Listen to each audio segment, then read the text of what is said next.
नमस्कार, जय हिंद।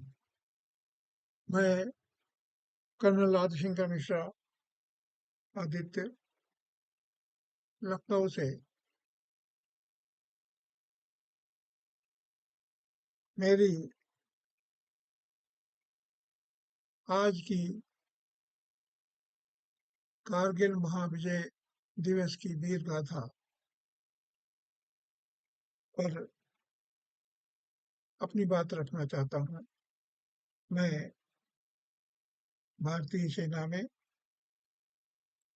36 साल 7 महीने 16 दिन यानी 16 दिसंबर 1972 से लेकर के 31 जुलाई 2009 तक सेना में आर्मी पोस्टल सर्विस में सेवारत रहा हूँ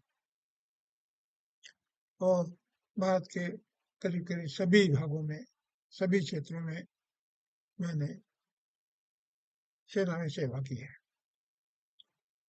आज कारगिल विजय दिवस है। 26 जुलाई 1999 1999 में ये दिवस प्राप्त करने का सौभाग्य हमको मिला था। तो आज इस वीर गाथा को मैं हिंदी की पत्रिका, जिसका हेडक्वार्टर टोक्यो जापान में है, हिंदी की गूंज, उसकी यूट्यूब चैनल और पत्रिका के लिए समर्पित कर रहा हूँ, जिसकी संपादिका, प्रधान संपादिका डॉक्टर रमा शर्मा जी हैं। उनके आदेश से मैं ये रिकॉर्ड बना करके भेज रहा हूँ। क्या है कारगिल युद्ध का इतिहास? कारगिल विजय दिवस 26 जुलाई 1999 में सफल हुए ऑपरेशन विजय के उपलक्ष्य में मनाया जाता है। कारगिल युद्ध भारत और पाकिस्तान के बीच मई और जुलाई 1999 के बीच कश्मीर के कारगिल जिले में और नियंत्रण रेखा पर लड़ा गया था। युद्ध के दौरान भारतीय सेना ने पाकिस्तानी घुसपैठियों को खदेड़ दिया और ऑपरेशन विजय के एक हिस्से के रूप में टाइगर हिल और अन्य चौकियों पर कब्जा करने में सफल रही। भारतीय सैनिकों ने 2 महीने के संघर्ष के बाद यह जीत हासिल की।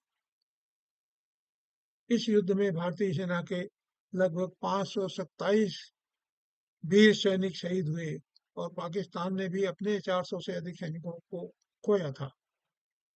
युद्ध में भारत की विजय हुई और उसके उपलक्ष्य में हर साल 26 जुलाई को कारगिल विजय दिवस मनाया जाता है। भारतीय सेना द्वारा घोषित जीत 26 जुलाई 1999 को सेना के मिशन को सफल घोषित करता है, लेकिन जीत की कीमत बहुत अधिक थी। कैप्टन विक्रम बत्रा कारगिल युद्ध के दौरान शहीद हुए उन अनेकों वीर जवानों में से एक थे। कैप्टन बत्रा को मरणोपरांत भारत सरकार ने सर्वोच्च वीरता सम्मान परमवीर चक्र सम्मानित किया था। कैप्टन विक्रम बत्रा के जीवन पर आधारित एक फिल्म भी बन चुकी है, जिसका नाम शायद शेरशाह रखा गया था। कोई भी युद्ध जीतता नहीं है।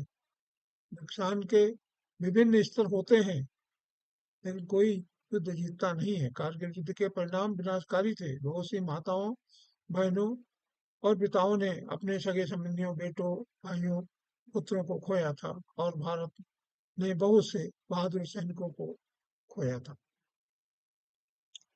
इसी तरह से कारगिल युद्ध के पहले 1971 में पाकिस्तान और हिंदुस्तान के बीच बांग्लादेश की लड़ाई हुई थी। इस्लामाबाद सरकार के खिलाफ पूरी पाकिस्तान में विद्रोह से युद्ध शुरू हुआ था। पाकिस्तानी सेना पूरी पाकिस्तान में बंगालियों और अल्पसंख्यक हिंदुओं की आबादी पर अत्याचार कर रही थी। ये अनुमान लगाया जाता है कि पाकिस्तानी सेना द्वारा 3 से 5 लाख नागरिक मारे गए थे। हालांकि बांग्लादेश ये आंकड़ा 30 लाख के ऊपर बताता है। उस समय की पूर्व भारतीय प्रधानमंत्री इंदिरा गांधी ने तत्कालीन पूरी पाकिस्तान को सहायता प्रदान करने का निर्णय लिया था और पूरी पाकिस्तान से भागे लोगों को शरण देने का फैसला भी किया, जिसका अनुमान ये है कि 8 से 10 मिलियन लोगों ने पूर्वी पाकिस्तान छोड़ा और भारत में शरण ली।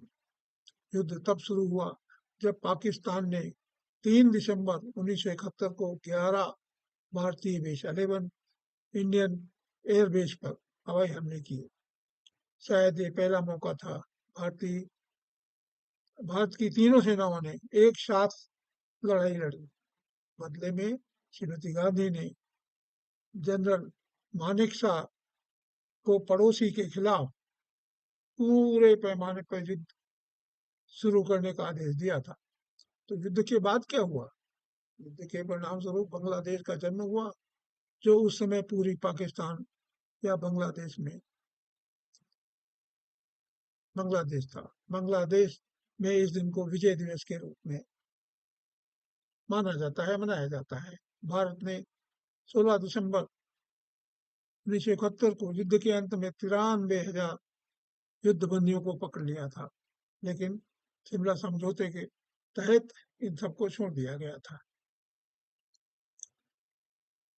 कारगिल युद्ध 1971 के बाद भारत पाकिस्तान के बीच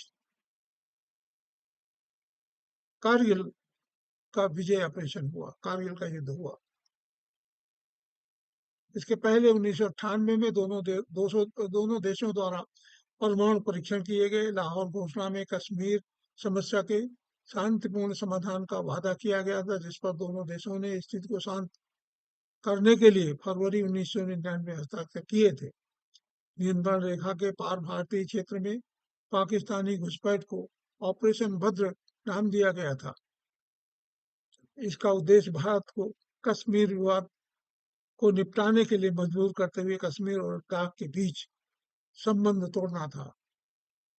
भारत सरकार ने ऑपरेशन विजय के रूप में ऑपरेशन भद्र का जवाब दिया और लगभग 2 महीने की लंबी लड़ाई के लिए 2 लाख भारतीय सैनिकों को तैनात किया गया। यह युद्ध मई और जुलाई 1999 के बीच जम्मू कश्मीर के कारगिल जिले में हुआ था और माना जाता है कि उस समय पाकिस्तान की सेना के प्रमुख जनरल परवेज मुशर्रफ ने तत्कालीन प्रधानमंत्री नवाज शरीफ को सूचित किए बिना युद्ध की योजना बनाई। प्रारंभ में कश्मीर के भारतीय नियंत्रित क्षेत्र में पाकिस्तान ने विभिन्न रणनीतिक बिंदुओं पर कब्जा कर लिया था, ऊंची ऊंची चोटियों पर कब्जा कर लिया था। उन्होंने खुद को महत्वपूर्ण स्थानों पर रख लिया था। युद्ध के दूसरे चरण में भारत ने पहले रणनीतिक परिवहन मार्गों पर कब्जा किया। भारतीय सेना स्थानीय चरवाहों द्वारा प्रदान की गई खुफिया जानकारी के आधार पर आक्रमण के बिंदुओं की पहचान करने में सक्षम थी। अंतिम चरण में भारतीय सेना ने भारतीय वायुसेना की मदद से जुलाई के अंतिम सप्ताह में युद्ध का समापन किया।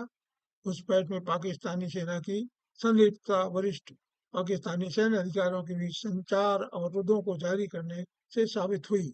नवाज शरीफ ने अमेरिका की शरण ली, लेकिन अमेरिका ने उस समय इनकी कोई नहीं मदद किया। मैं भी स्वयं उस युद्ध के समय श्रीनगर में सेक्शन बेस पोस्ट ऑफिस के ऑफिसर कमांडिंग के रूप में पोस्टेड था और पोस्टल अफसर होते हुए भी स्टेशन की सभी आर्मी ड्यूटी करता था, जिसमें 1 सप्ताह की गैरिसन अफसर की ड्यूटी भी शामिल होती थी। मुझे भी ये सौभाग्य प्राप्त हुआ। उस समय हमारे सबेरिया कमांडर ब्रिगेडियर तिरुपत सिंह, जिनके पास ड्यूटी के लिए जाने से पहले ब्रीफिंग के लिए जाते थे और आखिरी दिन पूरी रिपोर्ट उनको दी जाती थी। उन्होंने एक बार ऐसे ही मुझे ड्यूटी में शुरुआत में ये आदेश दिया था कि मिलिट्री अस्पताल में जाकर घायलों से उनका हालचाल लेना, उनकी हौसला अफजाई भी करना। मैं जब एमएच में गया तो घायलों की हालत देखकर बहुत ही भावुक हो गया था। सैनिकों की घायल व रुला देने वाली दशा देखकर बड़ा दुख हुआ था। बुरी तरह से घायल अधिकारी, जेसीओ और जवान सभी दयनीय स्थिति में थे। किसी का हाथ नहीं, किसी का पैर नहीं, किसी को गोली लगी और इसी तरह से सभी पूरा का पूरा जो वार्ड था घायलों से भरा हुआ था। लेकिन उन सभी अधिकारियों जेसीओ और जवानों के हौसले बुलंद थे। अपनी घायल अवस्था की किसी को परवाह नहीं थी। उनका कहना था कि एक बार ठीक होने दो, फिर हम युद्ध में शामिल होंगे और दुश्मन को परास्त करके रहें। जब ये सारी रिपोर्ट मैंने शहरिया कमांडर को दी, तो उन्होंने यही कहा था कि हम भारत के सैनिक हैं, मरते दम तक दुश्मन को मारेंगे और देश की आन बान शान पर आंच नहीं आने देंगे। हमारे कमांडर ब्रिगेडियर त्रिपत सिंह बहुत ही जिंदा दिल व्यक्तित्व वाले अफसर थे। मैं उस समय कैप्टन था। सन 2007 में जब मैं दिल्ली में पोस्टेड था, तो एक दिन अचानक आर अस्पताल में इन्हीं जिंदा दिल अफसर ब्रिगेडियर उस समय जनरल बन चुके जनरल त्रिपत सिंह से मुलाकात हुई। वो उस समय लेफ्टिनेंट जनरल बन चुके थे और मैं लेफ्टिनेंट कर्नल था। एक बार फिर अचानक मिलकर दोनों ही बहुत खुश हुए। एक दूसरे के हालचाल जानने के बाद उन्होंने उनके साथ आए अफसर से मेरा परिचय कराया कि मिलिए पंडित मिश्रा से।